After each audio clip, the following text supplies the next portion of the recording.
Today we are going to perform a very important practical of class 10. The practical is to find out the pH of a given different following samples. Okay. Can anybody tell me what do you understand by the term pH? Power of hydrogen atoms. Good. What does this P stands for? Potential. It is a German word. It stands for potential. Okay. We are having a four samples. The first sample is this. This is a soil water extract. आज हम इसको भी check करेंगे कि ये soil कैसी है, कैसा इसका पीएच है, ये ज्यादा एसिडिक है, बेसिक है और स्लाइटली न्यूट्रल. ठीक है, इसको चेक करेंगे. Hold it on. The second thing is ये भी कुछ एक मेरे पास सैंपल है, बट मैं आपको बताऊंगा नहीं क्योंकि इसको जब हम आइडेंटिफाई करेंगे that will be a main thing of our practical. The third sample is this. This is also a something great sample which is related to your chapter and activity also. Now the final thing is this, the fourth sample. So today we are going to perform this four sample. Is this? This is universal pH paper. I think the first time you are seeing it in this class. The pH paper. Can anybody tell me what is the difference between universal indicator pH paper and the normal pH paper? Anybody? How an acidic or basic solution is? Okay, means universal indicator is used to identify the exact pH. Litmus paper, this is red litmus paper and this is blue litmus paper. It is used to identify only the solution is acidic or basic. Okay, so let's start today's practical.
And it also teaches us how to find the exact range of the pH. When I entered the lab, I saw the four test tube having different solutions. But when my sir gave me this solution, I don't know what is this. But when I put a blue litmus paper into this, it turns to red. ने हमें practical lab में बुलाया तो sir ने हमें सबको एकदम मतलब एकदम अच्छे तरीके से समझाया कि कैसा बेसिक सोल्यूशन इंडिकेटर अपने अपने डिफरेंट लिटमस पेपर और पीएच वैल्यू पे कलर देता है.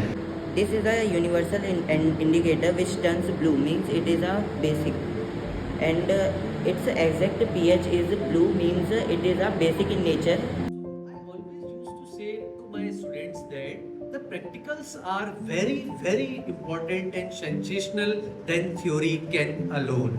So we have come to the conclusion of this practical and identify all the solutions with their pH values. Now we can say that always doing a practical is always an important task after completing the theoretical portion. So the final message to all my students that keep observing, keep experimenting and keep learning. Good luck.